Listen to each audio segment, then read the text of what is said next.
नमस्कार, मेरा नाम है अमित। एफिडेविट को नोटरी पब्लिक से अटेस्ट करवाएं या ओथ कमिश्नर से। नोटरी पब्लिक से अटेस्ट करवाने में और ओथ कमिश्नर से एफिडेविट को अटेस्ट कराने में क्या फ़र्क होता है? नोटरी पब्लिक की क्या क्वालिफ़िकेशन होती है? ओथ कमिश्नर की क्या क्वालिफ़िकेशन होती है? नोटरी पब्लिक और ओथ कमिश्नर में आखिर फ़र्क क्या होता है? इसी से रिलेटेड आज का ये वीडियो है। अगर आपने अभी तक चैनल को सब्सक्राइब नहीं किया है तो प्लीज़ चैनल को सब्सक्राइब जरूर करें और बेल आइकन को प्रेस करें ताकि जैसे ही कोई नया वीडियो अपलोड हो आपको उसका नोटिफिकेशन मिल जाए। तो चलिए देखते हैं नोटरी पब्लिक और ओथ कमिश्नर में क्या डिफरेंस है, इनके क्या फंक्शंस हैं।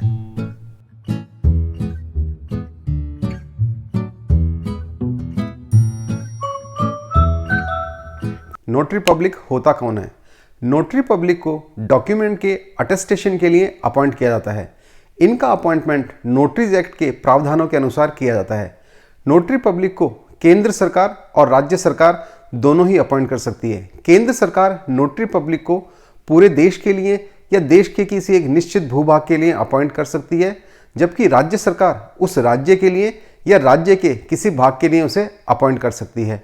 नोटरी पब्लिक के रूप में अपॉइंट होने के लिए 10 साल का एडवोकेट के रूप में अनुभव होना चाहिए, और अगर कोई महिला है तो उसके लिए समय सीमा 7 साल है, और अगर ओबीसी, शेड्यूल कास्ट या शेड्यूल ट्राइब है तो उसके लिए 7 साल की प्रैक्टिस होना जरूरी होता है।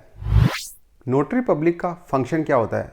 नोटरी पब्लिक उन दस्तावेजों को वेरीफाई, सर्टिफाई या अटेस्ट करता है जिनके द्वारा कोई अधिकार क्रिएट होता है या जिनके द्वारा किसी पक्ष में कोई अधिकार एक्सटेंड होता है या कोई अधिकार सस्पेंड होता है या कोई अधिकार रिकॉर्ड होता है। फॉर एग्जाम्पल, अगर एक पक्ष दूसरे पक्ष को कोई ज़मीन बेचने का इकरारनामा या एग्रीमेंट करता है तो यहाँ पर दूसरे पक्ष में जिसने की वो ज़मीन खरीद रहा है उसके पक्ष में उस ज़मीन के बारे में राइट क्रिएट होता है, तो ऐसे डॉक्यूमेंट को नोटरी पब्लिक अटेस्ट कर सकता है।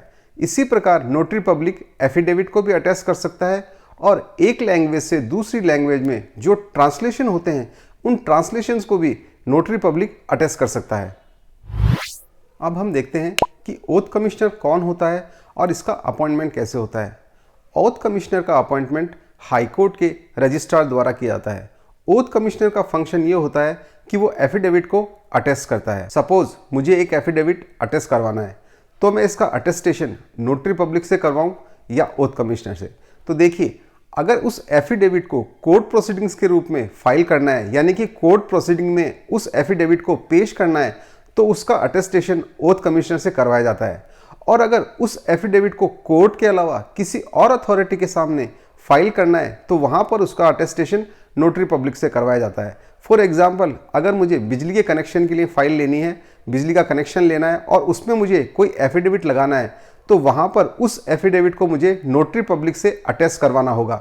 वहाँ पर ओथ कमिश्नर से करवाया गया अटेस्टेशन मान्य नहीं होता है। तो नोटरी पब्लिक और ओथ कमिश्नर में सीधा सीधा फर्क ये आ गया कि ओथ कमिश्नर के द्वारा अटेस्ट किया गया एफिडेविट किसी और अथॉरिटी के सामने पेश नहीं किया जा सकता, वो केवल मात्र कोर्ट में पेश किया जा सकता है, जबकि नोटरी पब्लिक द्वारा अटेस्ट किया गया डॉक्यूमेंट किसी भी अथॉरिटी के सामने पेश किया जा सकता है, फाइल किया जा सकता है।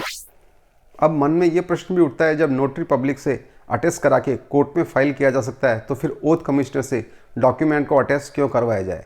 तो इस संबंध में पोजीशन ये है कि नोटरी पब्लिक और ओथ कमिश्नर दोनों की फीस अलग अलग प्रिस्क्राइब्ड है। ओथ कमिश्नर की फीस जनरली नोटरी पब्लिक से कम होती है, इसीलिए उनसे एफिडेविट अटेस्ट करवाना कम खर्चीला होता है। तो आज के इस टॉपिक को यहीं कंक्लूड करते हैं। जल्द ही मैं आपसे मिलूंगा एक और नए इंटरेस्टिंग लीगल टॉपिक के साथ। अगर आपको आज का वीडियो पसंद आया हो तो इसे लाइक करें, शेयर करें और चैनल को सब्सक्राइब करना ना भूलें। यतो धर्मस्ततो जयः।